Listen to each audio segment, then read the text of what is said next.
और aegis logistics की subsidiary company aegis वोपैक terminals का आईपीओ 26 मई से खुल रहा है। आईपीओ का साइज 2800 करोड़ रुपए का है। आईपीओ पर कंपनी के नॉन एग्जीक्यूटिव डायरेक्टर मुराद मोलेदिना से बातचीत की हमारे संवाददाता यतिन मोता ने।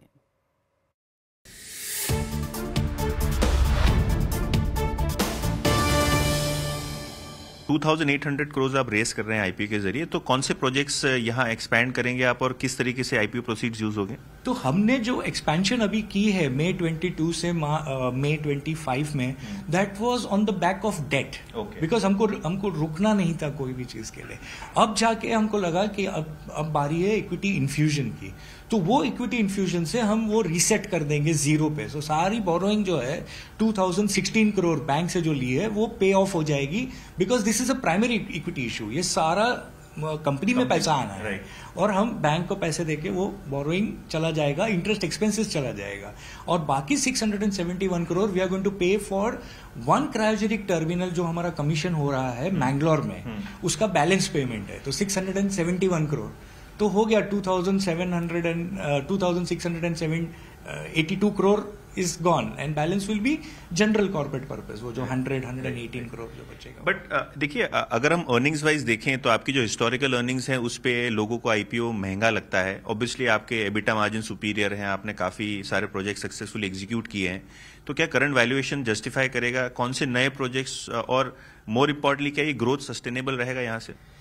सो ग्रोथ तो सस्टेनेबल है ही, बिकॉज ये इंफ्रास्ट्रक्चर है फॉर एनर्जी, तो वो तो होना ही है। That is what we believe in. और ये वैल्यूएशन का जो सवाल है, ये बुक बिल्डिंग प्रोसेस है। तो ये प्रोसेस होता है कि आप जाके इन्वेस्टर से बात करो, जो हमारे बैंकर्स है, हम हैं, जो इंटरैक्शन से ये प्राइस डिस्कवरी होते रहेगा और ये IPO will determine the final price.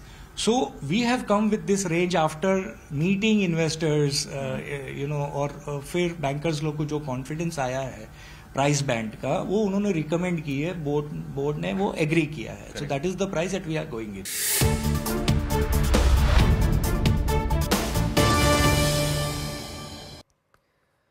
और महाराष्ट्र सरकार ने नई हाउसिंग पॉलिसी का ऐलान किया है। इसमें 2030 तक 35 लाख घर बनाने का लक्ष्य रखा गया है। और क्या है खास बातें इस नई हाउसिंग पॉलिसी में, बता रहे हैं विपिन भट्ट। महाराष्ट्र में नई हाउसिंग पॉलिसी का ऐलान हो गया है और इस पॉलिसी का फोकस भी काफी साफ है। जैसे जैसे मैं आपको डिटेल्स बताऊंगा ये बात आपके लिए भी साफ होती चली जाएगी। नाम से शुरुआत करते हैं। पॉलिसी का नाम है मेरा घर मेरा अधिकार, तो समझ में आ रहा है यहां पर हाउसिंग पर बड़ा फोकस होने वाला है। गरीब परिवारों को घर देने का लक्ष्य, यानी कि समाज के निचले तबके को यहां पर फोकस में रखा गया है। किया क्या जाएगा? 35 लाख घर बनाए जाएंगे 2030 तक, लेकिन अगले 10 साल में 50 लाख घर बनाने का लक्ष्य यहां पर रखा गया है। यानी काफी बड़ा काम, बड़े पैमाने पर काम किया जाएगा। जाहिर सी बात है उसके लिए पैसा भी बड़ा लगेगा। तो 70,000 करोड़ का कुल निवेश यहां पर लक्ष्य रखा गया है और उसमें से महा आवास फंड 20,000 करोड़ एक सेपरेट एंटिटी के तौर पे यहां पर दिखाई देगा। 10 साल तक किराए पर घर, बाद में खरीदने का विकल्प। रेंटल हाउसिंग पर बड़ा काम होने जा रहा है महाराष्ट्र के अंदर, जहां पर अगर 10 साल तक आप एक घर को रेंट पे रहते हैं या उसमें रह लेते हैं तो बाद में उसी घर को खरीदने के विकल्प खुल जाएंगे। इसके डिटेल्स अभी आने बाकी हैं, वो भी हम आपको बताएंगे। और जैसा मैंने बताया 20,000 करोड़ रुपए का फंड प्लस एक स्पेशल सेल बनाया जाएगा इस पूरे कामकाज को एग्जीक्यूट करने के लिए।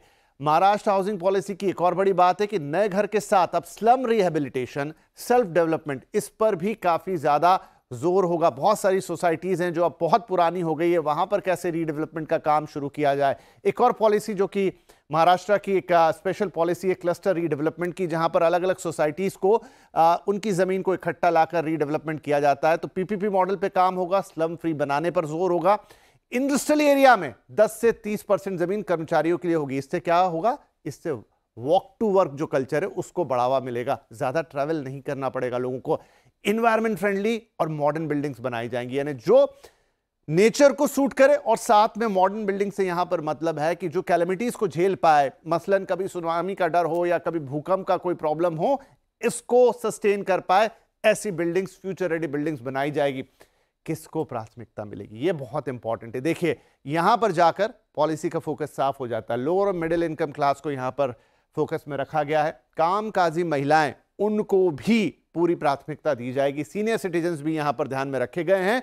छात्रों को भी यहां पर एक सहूलियत की कोशिश होगी और मिल मजदूर, उनका भी ख्याल रखा गया है। यानी समाज के हर उस तबके को जहां पर थोड़ी सी दिक्कत है, परेशानी है, घर खरीदना, लेना, किराए पर लेना इतना आसान नहीं है, उन सबको इस पॉलिसी में फोकस पर रखा गया है। इंपॉर्टेंट ये होगा ये एग्जीक्यूट कैसे होती है, उस पर नजर बनाए रखनी होगी।